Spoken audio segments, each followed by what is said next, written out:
Okay.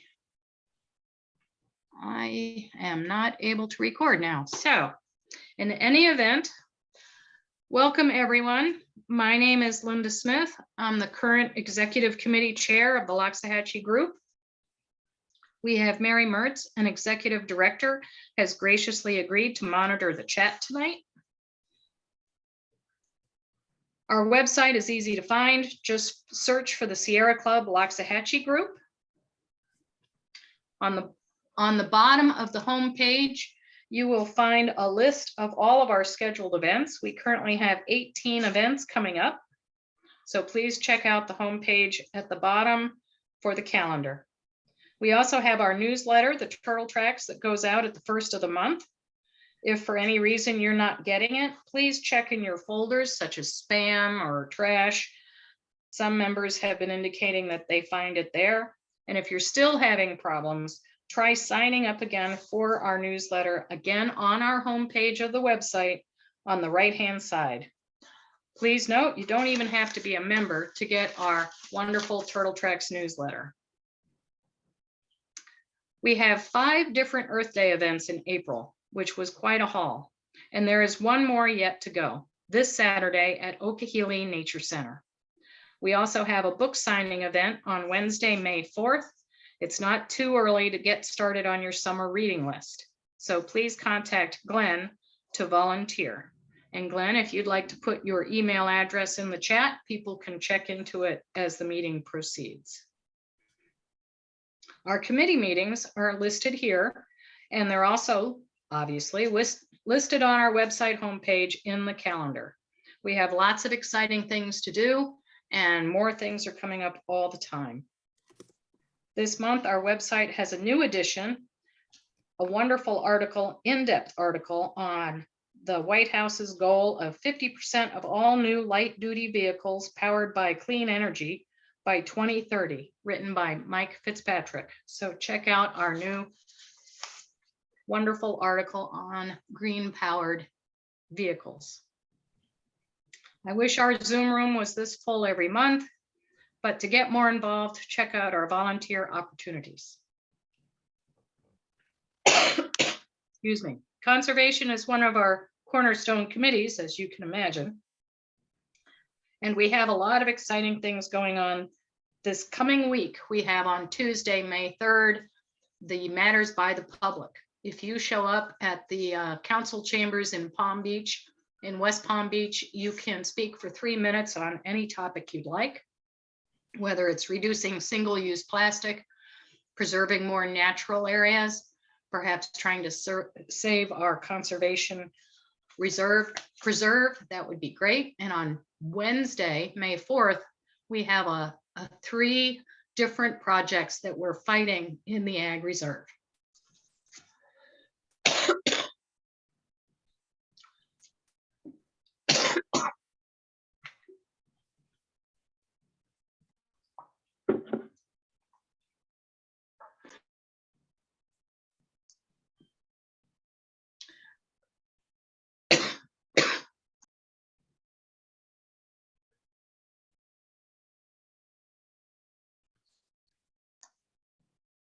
So sorry about that.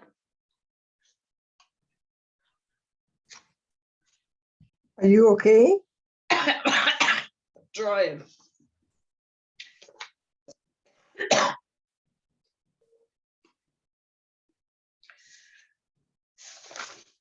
So, as I'm trying to breathe, sorry. You may or may not know that the Loxahatchee group encompasses Palm Beach, Okeechobee, Martin, and St. counties. Currently, we are working to prevent a wet rock mine from going into M Ranch, potentially endangering wood storks and caracara birds in St. Lucie.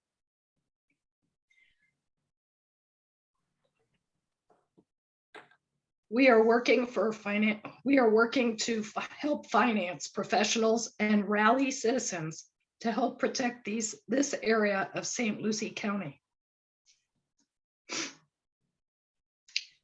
I believe today officially kicks off the Right to Clean Water constitutional amendment. We had a program on this in January, And if you want to listen to that program again, it is uploaded on our YouTube channel. We have to collect over 900,000 forms. And I believe Tiffany is on the line. And if she would be so good as to put the contact information and the link to the petition in the chat, that would be great. Thank you. I sure will.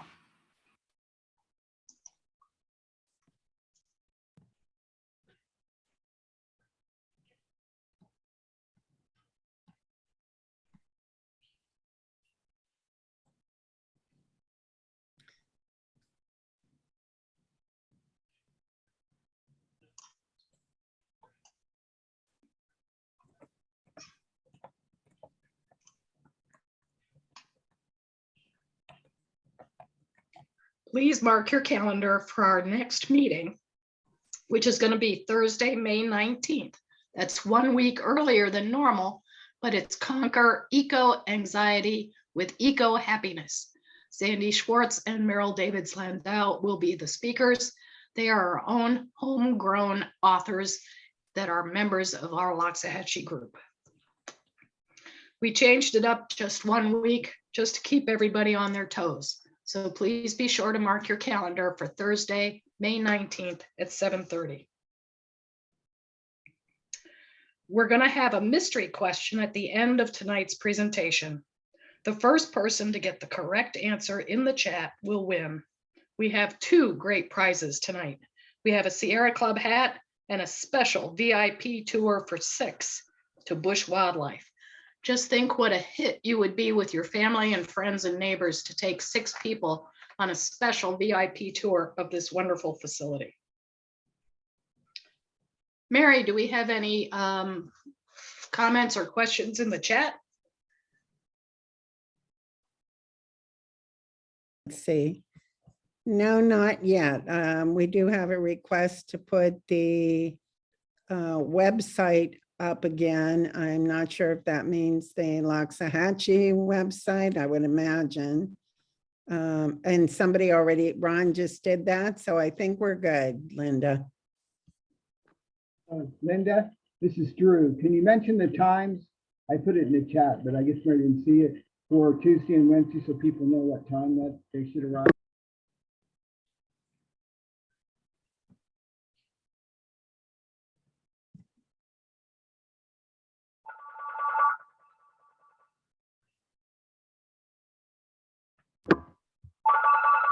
I'll just mention the times. Tuesday is 2 p.m. and Wednesday is at 9:30 a.m.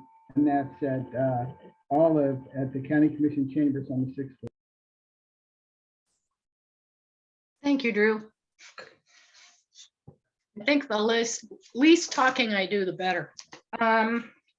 So without further ado, let me introduce you all to Amy Kight, Executive Director of the Busch Wildlife Sanctuary. Ms. Kight has over 25 years of experience working with wildlife. She served as the sanctuary's education director for 5 years before being promoted to the animal care director and then executive director in 2017.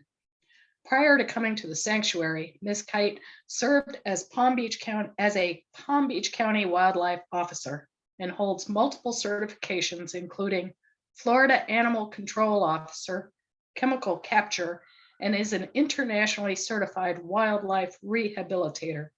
Ms. Kight has a degree in psychology and veterinary technology. So, Amy, take it away. I will stop sharing and I'm going to mute and you're up.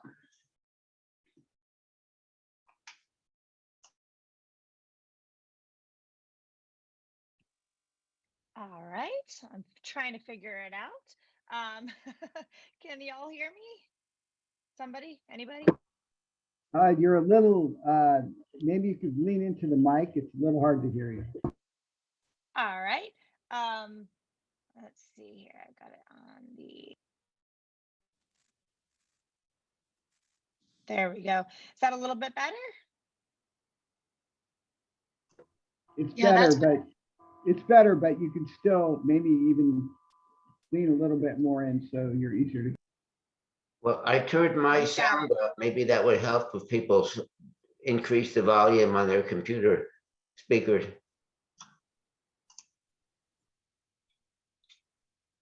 All right. And I'll try to speak up as well. I definitely don't want to get too loud for any one person though.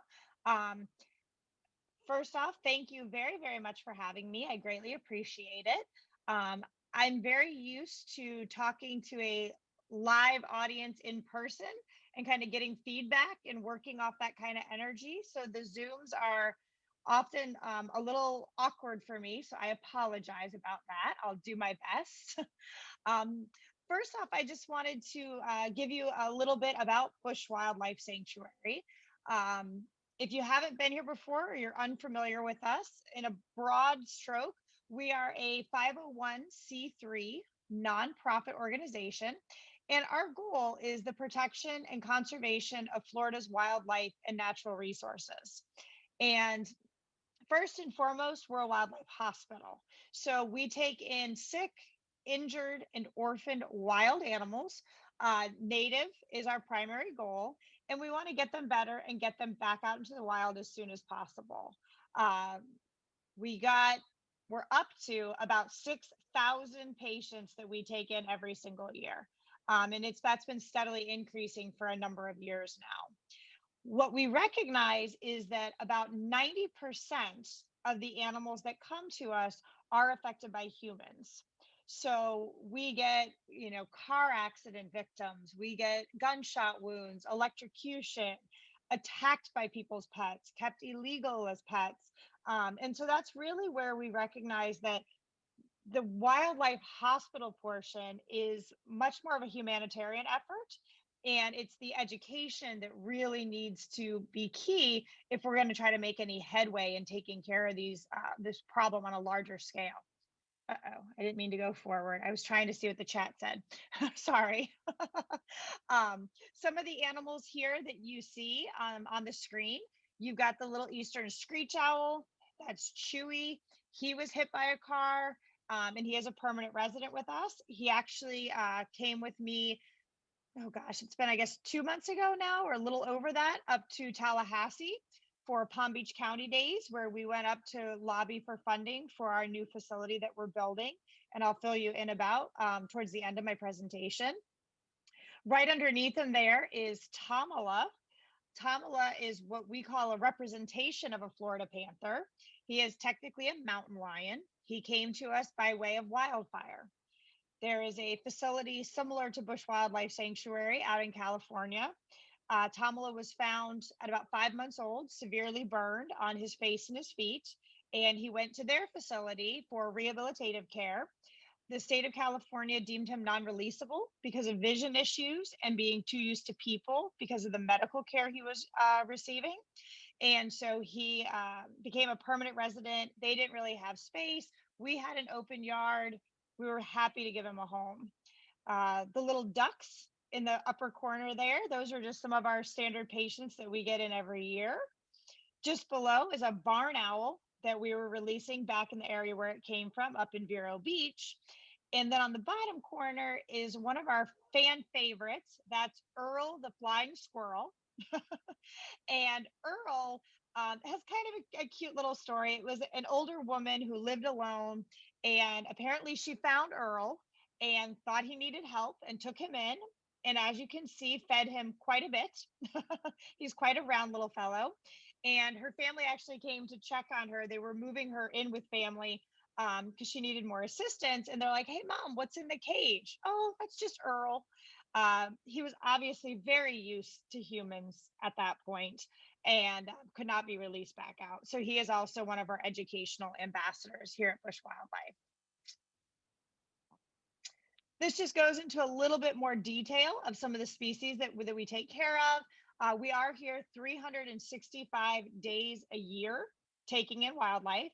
We do have an advice hotline that operates 24 hours a day. And we are the largest in Palm Beach County at this magnitude that's taking in this many animals.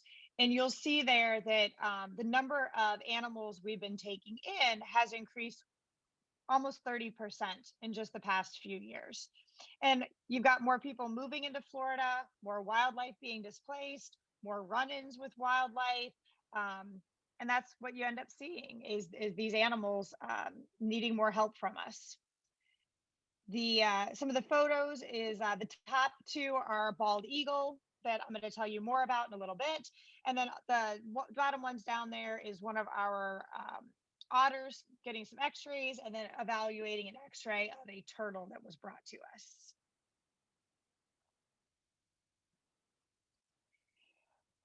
A lot of people come to Busch Wildlife Sanctuary. We are open to the public 6 days a week, Monday through Saturday from 10 to 4:30. We do not charge an admission fee. We are a nonprofit, so we survive on donations. Since 2017, we've doubled the amount of guests that come to see us. Last year, the full calendar year for 2021, we had 218,000 visitors that came through Busch Wildlife Sanctuary. So, and those were whether it be people who were coming because they had found an animal, the public that was just coming to enjoy some nature, school groups, church groups, homeowners associations, all sorts of different groups that come and visit us. If you come to the sanctuary to wander around, we are located on the property currently of the Loxahatchee River District, and it's in Jupiter, Florida. And we lease about 11 acres, but we're currently built on 6.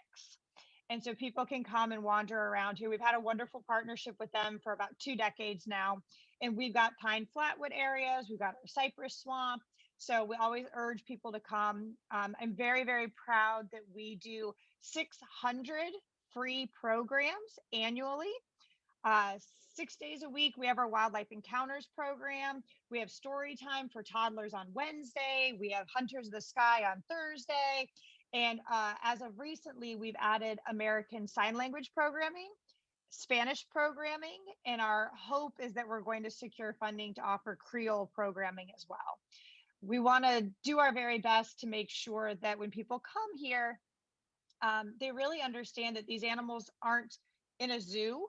These are animals that have been permanently impaired and wouldn't survive in the wild, and they can learn how to help them and how to preserve our natural resources. We've got about 200 permanent residents, but again, we get about 6,000 patients in annually. Oh, there we go. The next slide. I'm jumping ahead of myself. Community education is very, very important to us. You'll notice there we do all different sorts of programs. You've got the alligator doing a presentation that's up at the Southeastern Wildlife Expo. So I don't know if any of y'all have been, but every February, right around Valentine's Day, Charleston, South Carolina turns into a wildlife mecca. They have 5 different parks and areas where it's all wildlife art and cooking demonstrations and wildlife demonstrations and all different sorts of things. And we get invited up each year to do presentations. They get about 40,000 guests. And then you see our white pelicans that are permanent residents there, and the young ladies looking in on them.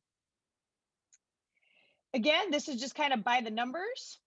200,000, which this is an old slide, I apologize. It's now up to 218,000 people who get to enjoy our programs, 6,000 animals that come in for our wildlife rehab.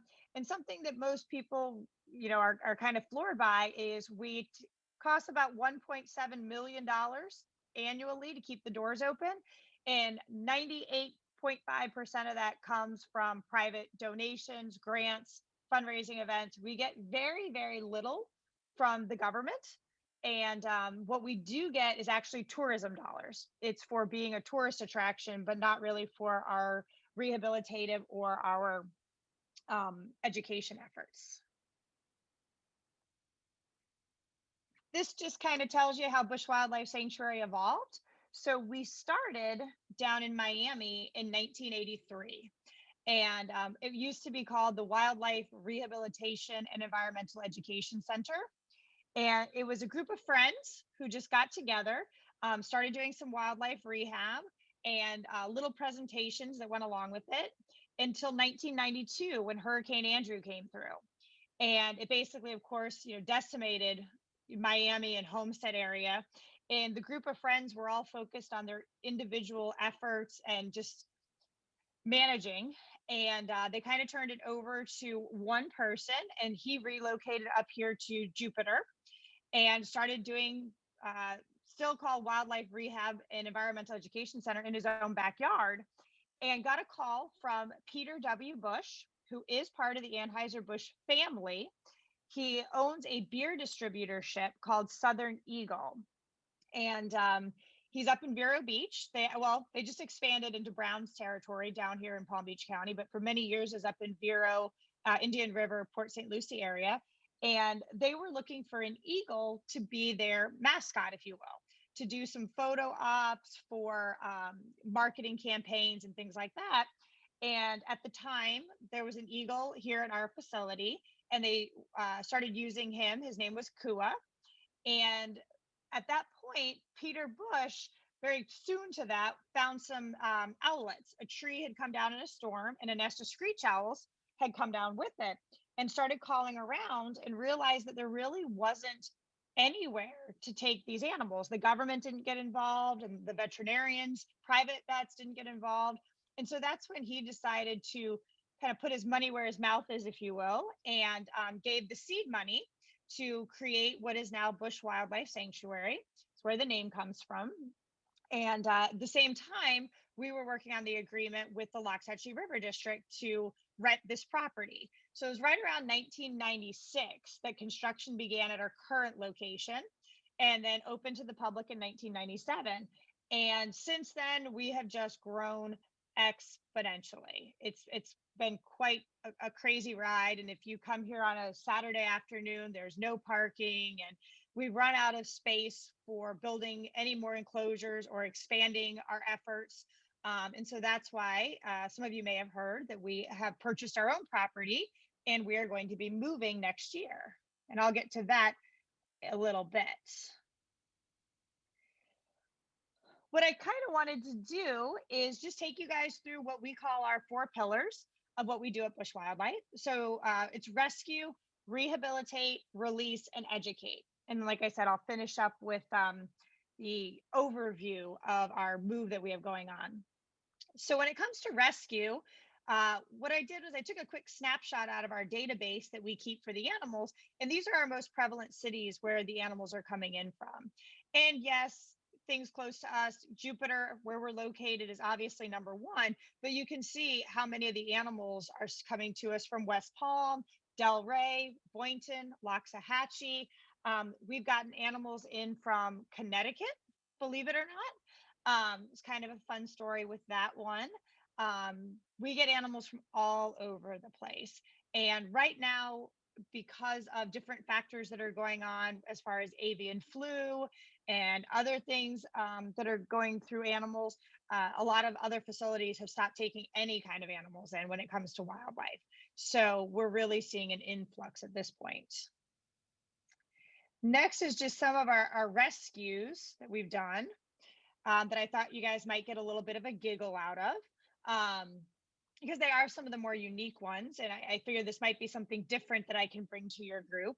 This was a coyote that had got itself out into the intercoastal and was up underneath the dock. And unfortunately, tide was rising, as you can kind of see in the pictures there. So we had to get out and actually get under the dock, anesthetize him, get him out of the water. Thankfully, the animal, nothing was wrong. So we were able to relocate that animal back to a safer area once he woke up. A few other animals that we've gone out and got into compromised positions before. The amount of animals that we get in, caught in fences, caught in soccer nets, always astounds me. We've had a number of iguanas, raccoons, obviously snakes, owls. Owls have this uncanny ability to just fly right into a soccer net. It's very odd. And of course, our goal is to rehabilitate those native species and get them back out in the wild. Something like an iguana, which obviously is not native to Florida, would be something that we're never going to let an animal suffer, but we would not be returning that back into our natural environment. You know, the goal is to not only take care of the animals, but to preserve our resources. The other one there is, believe it or not, that vulture, it's a black vulture, got released. This was quite the interesting story. So we often, if you've ever been to Busch Wildlife, you may have seen that we have quite a few visiting vultures. We call them the freeloaders. And they all show up here, especially around feeding time, and they try to steal some food from our otters or our eagles. They even go in with the bears. And there's nothing that they like to eat that's in with the bears, but they like to hang out with them, I guess.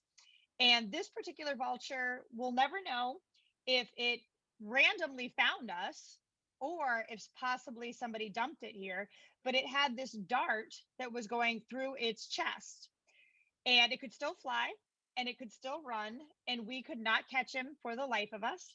So what we ended up having to do was actually taking, I hate to say it, but it took us a couple months, and we started feeding the bird until we were finally able to get it into an enclosure here at the sanctuary. And we kept moving him closer and closer and closer. And once we got him into one of our safety hallways and shut the door, then we actually had him contained where we could capture the animal. When we went to remove the dart, it was like a perfect piercing. Everything had healed. It didn't hit any vital organs or anything. It was just in the muscle tissue, and we were able to remove the dart. It was all nice and clean already, and we were able to put him back out in the wild again. So it turned out to be a very happy ending, but a very interesting, very long-term rescue. These guys also, the raccoon that you see there coming out of the dumpster, not quite sure what that thing was thinking. He got himself in there, and I don't know if that whole, obviously it already started, but then he got himself stuck, I guess, after gorging on some food. And workers in the area contacted us, and we went in and we anesthetized him and removed him and did get him back in the wild. Full disclosure, I did steal that eagle picture from another website, but we have gone out on these calls before. We've gotten eagles, vultures, coyotes, all sorts of stuff out of car grills before. It just happens because you've got this interaction between humans and the wildlife. This is another one that was an interesting case that I actually went out and did myself, and I've got some videos that I can show you. We got a call. First 11 years that I worked for Busch Wildlife Sanctuary. Busch is in Jupiter, and I lived in Lantana. So pretty much anything that needed help in between, Lantana and Jupiter, all of a sudden became something that I needed to go handle. And so this particular coyote had started off trying to jump this fence and got his foot caught. And as people approached and he wiggled around, went ahead and tried to climb back over, and then got more tangled in the fence. And I got the call early in the morning as I was heading to work. My work shoes and everything are already under my desk, and all I had with me was a leash. So had to get a little creative on it. And like I said, don't wear flip-flops because you never know what's going to come your way. So these videos were actually taken by some standers-by, but I thought you might find it interesting. The quality is not fabulous, and there's nothing really sound-wise, I think, that's too interesting going on, but I thought you might enjoy the actual rescue effort. I can find my cursor now. Here we go.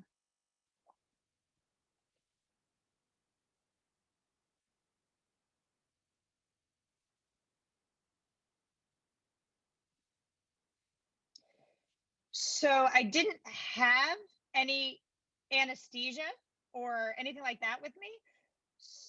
So we just took the leash and kind of made a makeshift muzzle and tried to get him untangled.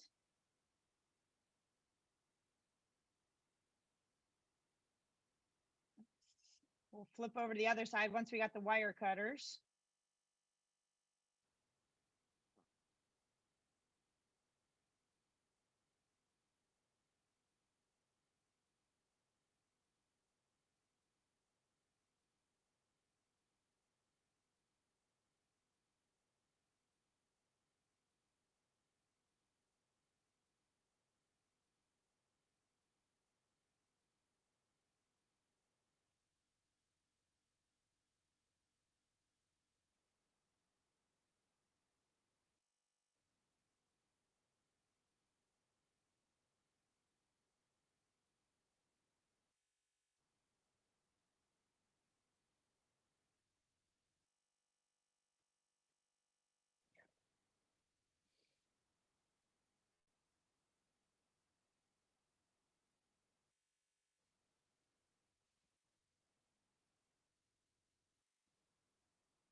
So again, that was a rescue that I did, and thankfully that coyote had no injuries.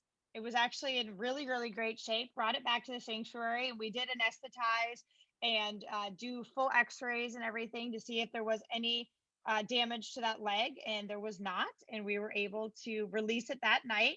Unfortunately, though, the video that I took of the release, because it was dark, you really don't see much of anything. So that was a bust, but we tried. At least we did our job. We just can't document it. Rehabilitation is our second pillar. So this little chart here, taken off of our database, tells you just kind of how we get the animals in. And you'll notice the biggest portion, over half the animals come in are, the classification in the database is orphan. Technically, though, a lot of those are kidnap victims. People see a small young animal and they automatically assume it needs rescuing, which isn't always the case. We do our best to re-nest the animals, convince the public, try to educate them to leave the animals alone. You're only so good. It doesn't always happen that way. But looking at the other causes that are on there, physical trauma, poisoning cases, animal interactions, displacement, entrapment, inappropriate. The root circumstances, generally, almost all of them have something to do with humans and the interaction that humans have with our wildlife. Babies. It is baby season right now. So we are getting in up to 70 new patients every day. And it's squirrels, it's the little dove that you see in the picture there. The number one thing we get is Virginia opossums. We're up to, on average, somewhere between 400 and 500 Virginia opossums every year. And the main catalyst for that is hit by car. Being a marsupial, if mom were to get hit and she's got a pouch full of babies, one animal intake can quickly turn into 12 or 14 new patients that are coming in. And the great thing about possums is if mom isn't too badly injured and she's doing well, she'll raise her babies, and you can keep giving her other orphan babies of other moms that maybe didn't fare so well, and they'll continue raising them for you. So it's pretty cool. But spring and summer is baby season, and so we are inundated right now. Also, for our rehabilitation, we can do a lot of stuff in-house. So we do have a digital x-ray machine. We have certified veterinary technicians on site that can do, fecal smears and skin scrapes and ear, diagnostics for ear infections, things like that. And it comes to blood work, we do send that out. And we have a fully operational turnkey surgical suite also. We are not at the point of being able to have a full-time veterinarian, but we do have a veterinarian who is our medical director on our board of directors. And we have a lot of local vets that like to help us out. So we've got different specialty vets who will help us, ophthalmologists and surgeons and integrative medicine. And then what's really neat is we also have human doctors that are willing to donate their time, which might seem kind of crazy, but the liability isn't there because we don't have owners for our animals, so to speak. So we'll have human doctors who will donate their time and their special skills, whether it be suturing or plating or pinning or, any sort of number of things that will help us with our cases. This is just some of the supportive care that we offer. So you'll notice the egret up there getting a wing wrap done, and then the swallowtail kite getting tube fed. It's truly never ending around here. All right, I have a warning for you. I often get the question, and I hate to play favorites, but I must say that this particular animal is kind of right up there. It's a very special case to my heart. If anybody wants to look away or whatever, it does have, kind of some open sores that this animal went through, but it has a happy ending. So I'll preface with that. And it's not at the hands of any human. This is Hannibal, and Hannibal is one of the loves of my life. Hannibal came in on April Fool's Day 2015, roughly 6-week old baby eagle.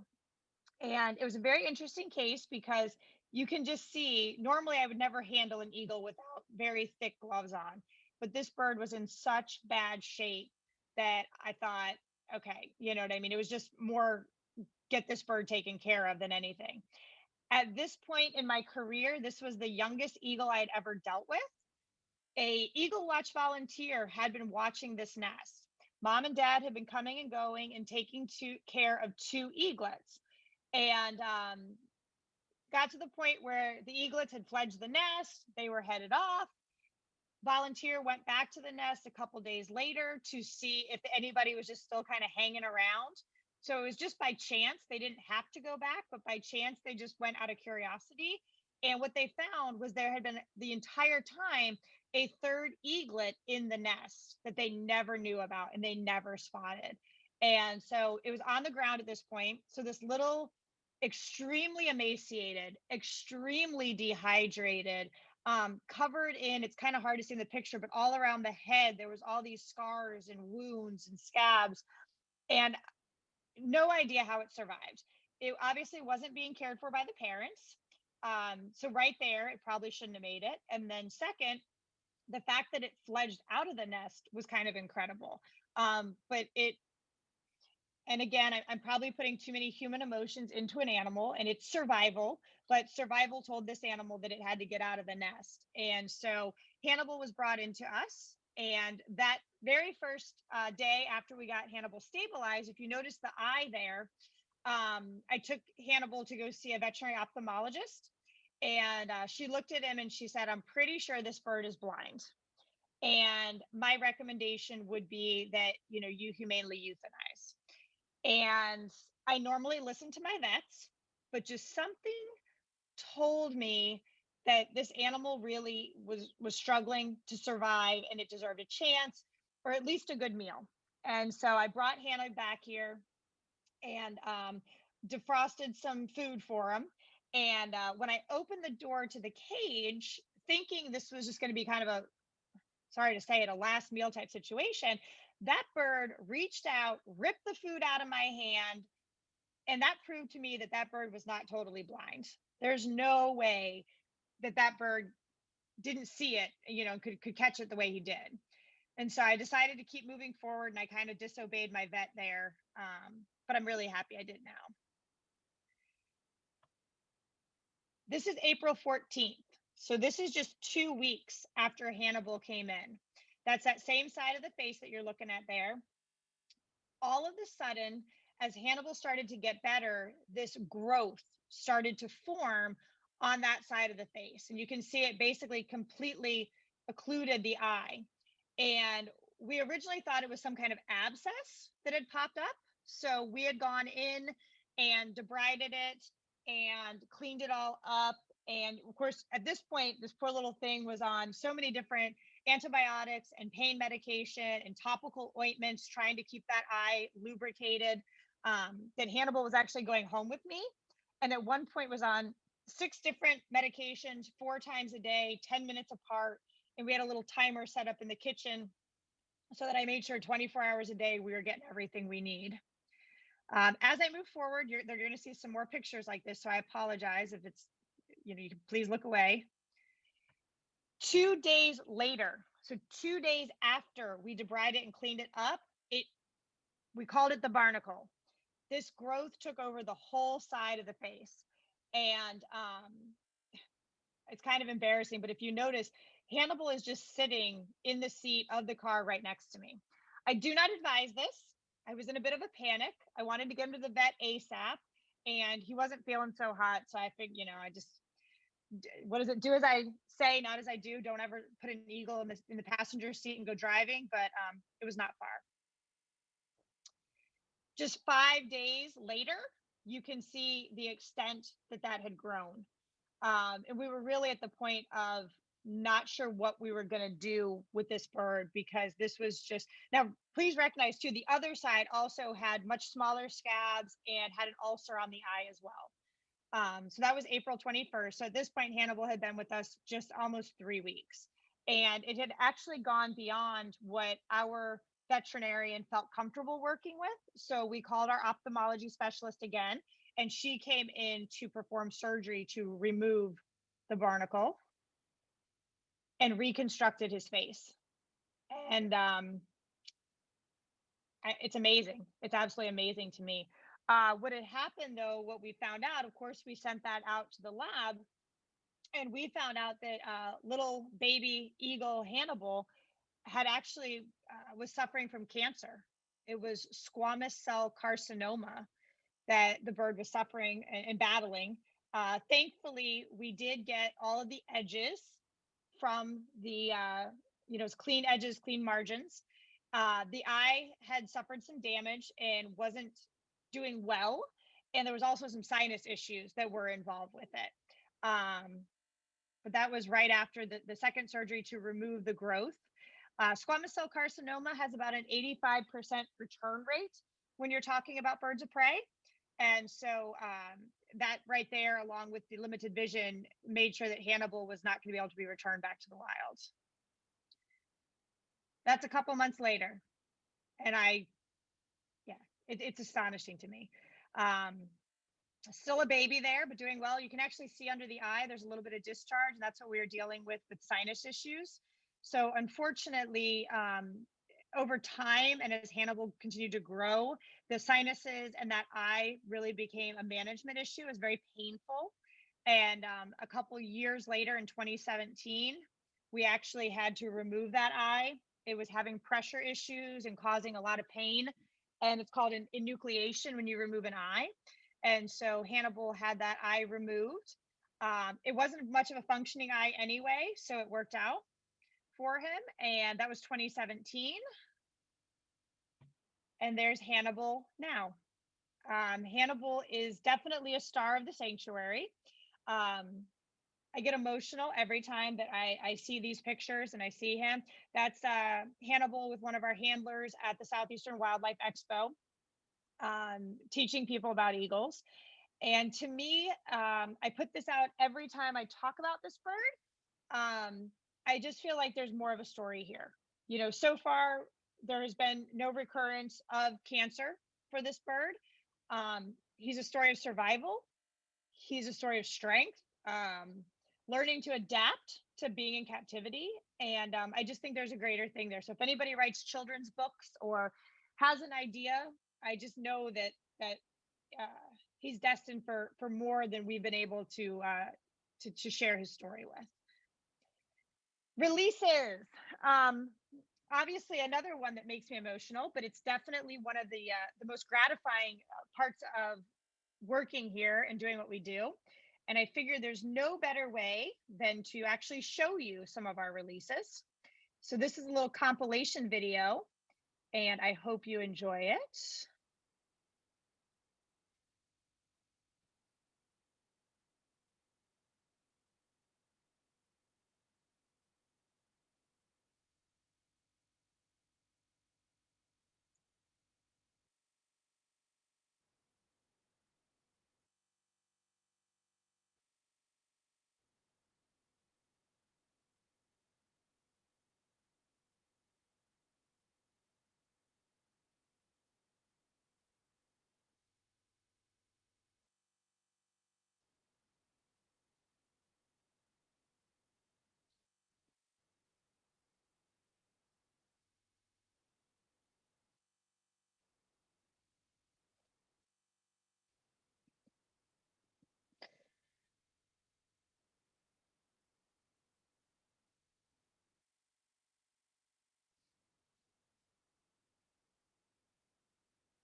Oh, darn it.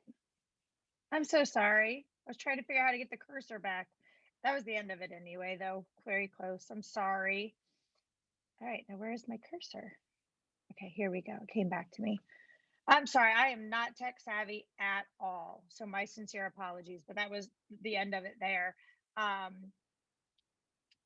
love the releases. They get me every time. Not many people have the opportunity to do what we do, and I don't ever want to take that for granted.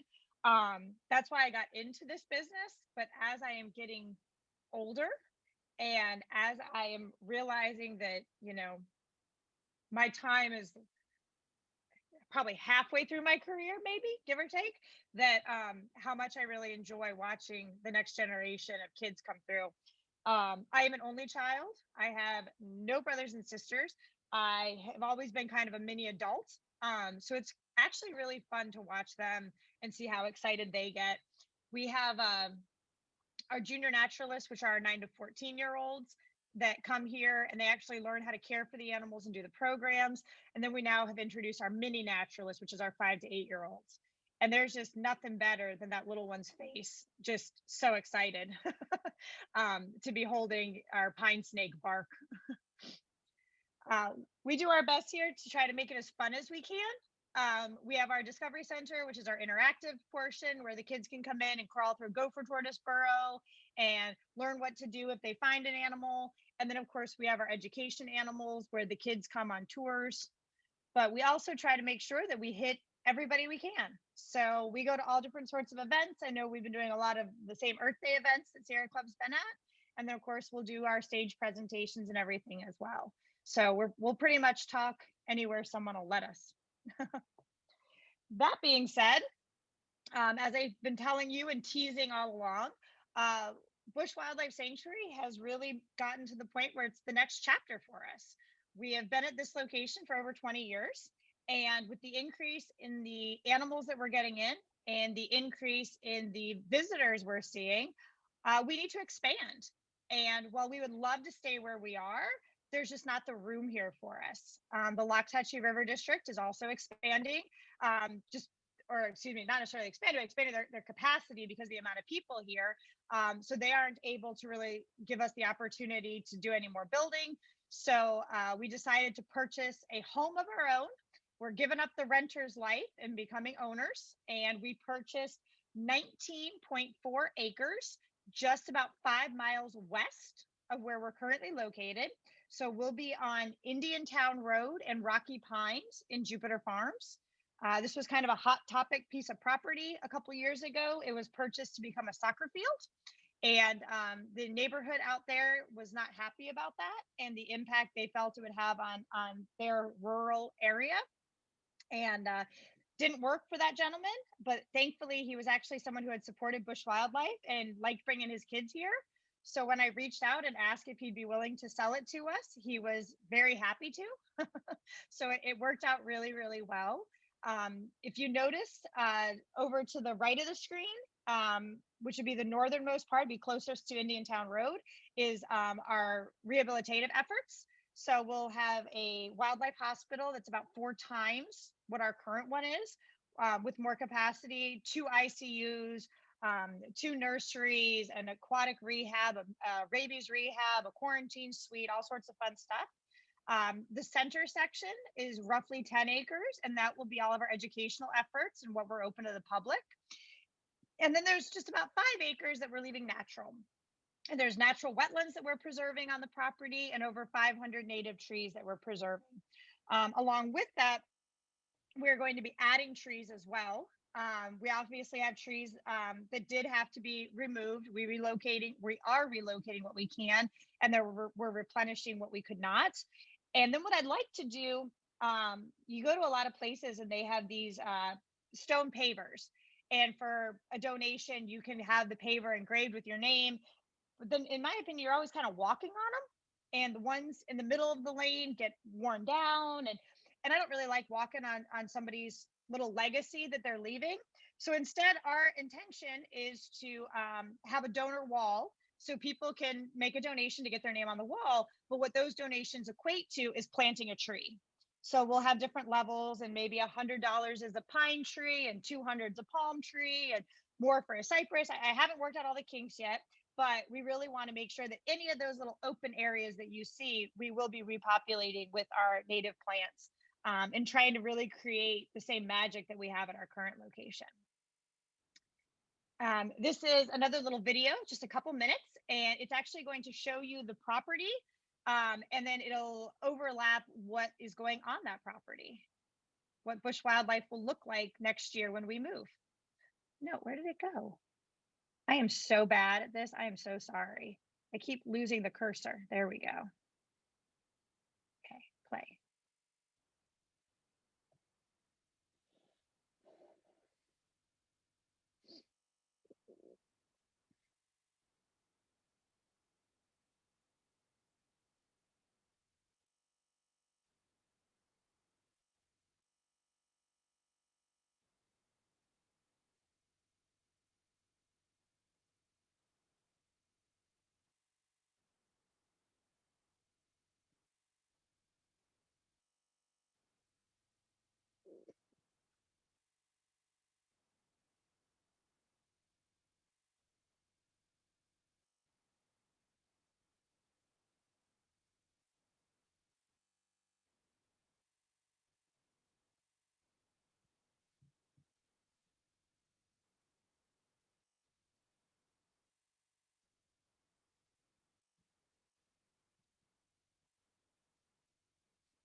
Well, and as I'm trying to get my cursor back, you see there, we do have a appeal for help with donations. This project, when we first started going into it, was estimated to be about a $10 million project. And unfortunately, that has grown thanks to supply chain issues, pandemic, cost of supplies, all sorts of fun stuff. So we're doing a phased rollout of our campaign. And basically, phase one is getting the animals moved over to the new spot by next year, which is next March. We need to be moved. That's when our lease agreement's up, and having a functioning wildlife hospital so that we're not turning any animals away. From there, our second phase will be the grand opening to the public and making sure all the exhibits are in place and all of that fun stuff. So I'm going to throw that up. Thank you so much for having me. I feel like I've run a little bit over, but I know we started a little bit late, so my apologies. I am going to stop sharing. And I think I saw some stuff kind of coming up in the chat, but I didn't know how to answer it. So I'm gonna go down there. All right, I don't know if you guys want me to just start answering things from the chat, or I guess some of them were sent privately. I'm so sorry. I'm so not good things with this. Yeah, you can go ahead and start answering them. Zooms are hard on all of us. Thank you very much. I appreciate that. Mary, can you help her out? Sure. I think I've got it pulled up here. It looks like, do you see many snakes that need rescue? We don't, I wouldn't say many, but we do get snakes. We always get calls, of course, everybody thinks everything is venomous and they want us to come out. And I'm like, well, no, it's not. You know, thank goodness for technology. People can send a picture now and we can help them out. Mostly what we get is like rat snakes, black racers, usually, like I said, caught in like a soccer net, sometimes caught by a cat, something like that. But I would say it's, I don't know, maybe 20 or so a year. Did you ever find out the cause of the barnacle? The barnacle was squamous cell carcinoma. So it was cancer, is what we found out. Your next project, Hannibal the Eagle. I'm not quite sure, but whatever that means, I'm happy for it. Hannibal's a great project for anybody. Do you have any recommendations for backyard habitat helps? Oh, I mean, yeah, duck boxes are great. Bat boxes are great. Oh, I lost my chat now. Where did it go? Okay, I think I got it back. Okay. Any of those things are great. I guess I'm thrown off now. Obviously, we don't advocate feeding animals, feeding wildlife, but we're happy to. Barn owl boxes, screech owl boxes, we always have some that need somewhere to live. So if you put one up and you reach out to us, we can work on trying to fill it with one of our rehab animals. No need to answer about the barnacle. Whoops. Your volume has diminished. I'm so sorry. I'm so sorry if you weren't hearing sound on the audio for the video. And I probably look like an idiot too if you were looking at me because I was dancing around to the music that was on it. So my apologies. Yeah, there weren't any words, so you're okay there. You didn't miss any words. You just missed some music that I kind of love, but that's okay. At the new location, how much room do you have to expand? I mean, we have plenty of room. You know, what we're already doing is maximizing the space for the animals. You know, the animal lover in me would love to give every animal so much room that they'd never be seen by the public if they didn't want to be, but it doesn't work then from an educational standpoint. So it's just very much this double-edged sword. So oh, and great job. Thank you very much, Tiffany. I appreciate it. I think I answered all the chat, but if anybody has anything, throw it at me. Amy, this is Mary. I did have a question. How far along are you with the building and the construction so far? Not as far as I would like to be. Yeah, it's been really, really tough. A few different things. So where we are currently right now is we've started bringing in the dirt we need. We've started bringing in supplies that we need. And on next Wednesday, they'll start forming up 3 of the 6 buildings that we're putting in. And our first concrete pour for foundation slabs will begin on June 3rd. So it's a 6-day-a-week, rolling, running, going crazy kind of project. A few different things that have been difficult or held up a little bit is fundraising. Fundraising's tough. I have to say Palm Beach County has been incredible to us, but we're odd. We don't fit a lot of their rules, and they've been wonderful with, I don't want to get into trouble here, reinterpreting some of their rules and been very kind to us in the process. But with that, it does become more of a process. And so our getting our building permits and things like that have gone a little bit longer than we would have liked. And I'm sorry, I'm going to ask a question. I see Kristen Mason on here. And if it's my Kristen Mason, that was the woman that was holding Hannibal in the picture that you guys saw at the theater. So I don't know if that's her or not, but I'm calling her out if it is. She's not probably going to answer me. It's your Kristen Mason. I didn't know you were on here. Yeah, so she's seen all those videos a million times. My apologies there, my dear. She was our education director when I took over animal care, and one of my very, very best friends. And she didn't even text me, let me ramble. Anyway, anybody have any other questions? Just one more for me. How many total staff do you own? do you have out there? 26 staff, 24 full-time, 2 part-time, about 100 volunteers, and that ebbs and flows based on snowbirds coming in or kids out for school. It kind of comes and goes with that. And we do have 2 seasonal staff also. Sorry, I forgot my seasonal kids. We bring on extra hospital staff for the nursery because those babies are 4 or 5 feedings a day. It's great. Thank you. My pleasure. Linda, are you, Yeah. So I guess, audible?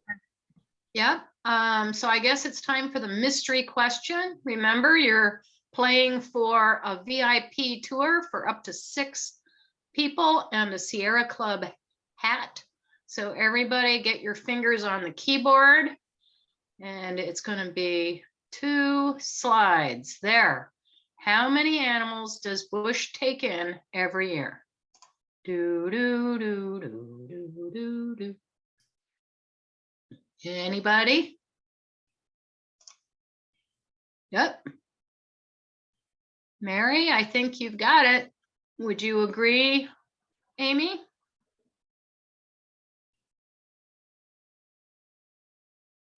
Any other guesses?